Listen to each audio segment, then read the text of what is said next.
இன்னைக்கு ஒரே ஒரு கேள்வி மட்டும் நான் கேட்கிறேங்க ஐயா, 5 ஆண்டுகள்ல கதிரானந்த் அவர்கள் சாதித்தது என்ன? என்ன செஞ்சிருக்காரு? ஒரு டிராபிக் ஜாம், மேம்பாலம் கிடையாது, எந்த பக்கம் போனாலும் கூட ரோட்ல நடந்து கூட வர முடியாது, அடிப்படை சாலை வசதி இல்லைங்க ஐயா. அதை தாண்டி அடிப்படையாக விவசாயிகளுக்கு செய்ய வேண்டிய வேலை இல்லை. எந்த வேலையுமே செய்யாம சன்னா துரைமுருகன் என்கின்ற ஒரே ஒரு அட்ரஸ் வச்சுக்கிட்டு இன்னைக்கு உங்களுடைய பாராளுமன்ற உறுப்பினரா இருக்காரு ஐயா. இதுல உச்சபட்ச காமெடி என்னன்னா, 2021 திமுக கட்சியினுடைய அமைப்பு பொதுச் செயலாளர் RS பாரதி ஒரு மனு போடுறார் உயர் நீதிமன்றத்தில். அதாவது கதிரானந்த் அப்பா துரைமுருகன் வேறு, வெள்ளூர்ல ரைடான துரைமுருகன் வேறு, 2 பேரும் வேறு வேறு. அப்ப நிறைய பேர் சொன்னாங்க, இந்த பாத்தீங்கன்னா இந்த நம்பியார் ஐயா டபுள் ஆக்ட் போடும்போது ஐயா ஒரு மறு ஓட்டிட்டு வந்துருவார் படத்துல பாத்தீங்கன்னா. நம்பியார் ஐயா நல்லவரா கெட்டவரான்னு நம்ம கண்டுபிடிக்கிறதுக்கு மறு ஒட்டிக்கிட்டு வந்தா கெட்டவர், மறு ஒட்டாம வந்தா நல்லவர். அதனால துரைமுருகன் ஐயா பாருங்க, ஒரு நாள் மறு இல்லாம வருவார், ஒரு நாள் மறு ஒட்டிக்கிட்டு வருவார். திமுகவினுடைய அமைப்பு பொதுச் செயலாளர் RS பாரதி அவர்கள் உயர் நீதிமன்றத்தில் சொல்லுகின்றார், 2 துரைமுருகனும் வேறு வேறு. அதனால எங்கள் கட்சியில் இருக்கக்கூடிய துரைமுருகனை சம்பந்தப்படுத்தி பேசுவது தவறு ஹைகோர்ட்ல போடுறார்.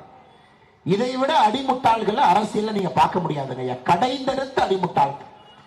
பையன் கதிரானந்த் வீட்டுல ரைடு, துரைமுருகன் அவர்கள் வீட்டுல ரைடு, ஊருக்கே தெரியும், வெள்ளூர் மக்களுக்கு தெரியும், காட்பாடி மக்களுக்கு தெரியும், சின்ன குழந்தைக்கு தெரியும்.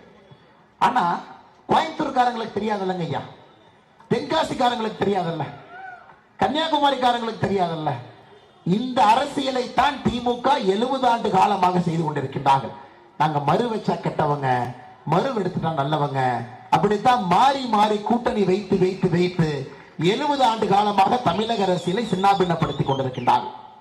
அதெல்லாம் தாண்டி இன்னைக்கு துரைமுருகன் ஐயா பேசுறாங்க. ஏப்ரல் 2023 அவர் பேசுவது அப்படியே படிக்கிற பாருங்க. சகோதரிகள் நின்று கொண்டிருக்கின்றீர்கள். கல்லூரி மாணவிக்கு மாசம் 1000 ரூபாய் தர்றோம், அதுல மொபைல் போன் வாங்கலாம், யார்கிட்டயாவது ரகசியமா பேசலாம், யாரையாவது கூப்பிட்டுக்கிட்டு சினிமாக்கு போலாம், உங்க அம்மாக்கு 1000 ரூபாய் கொடுக்கிறோம். ஐயா, இது வாய்க்கொழுப்பு என்பதை தாண்டி இது வன்மம்.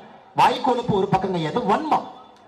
திராவிட முன்னேற்ற கழகத்தில் இருக்கக்கூடிய அரசியல்வாதிகளுடைய பேச்சு எல்லாம் ஆபாசத்தை தாண்டி வன்மத்தை நோக்கி போய் கொண்டிருக்கிறது.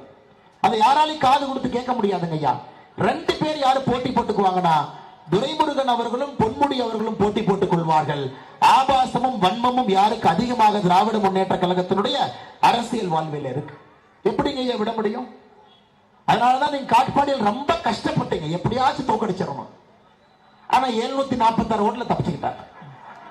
2021 காட்பாடியில ரொம்ப கஷ்டப்பட்டு முயற்சி பண்ணீங்க, நம்மளால முடியல சாமி.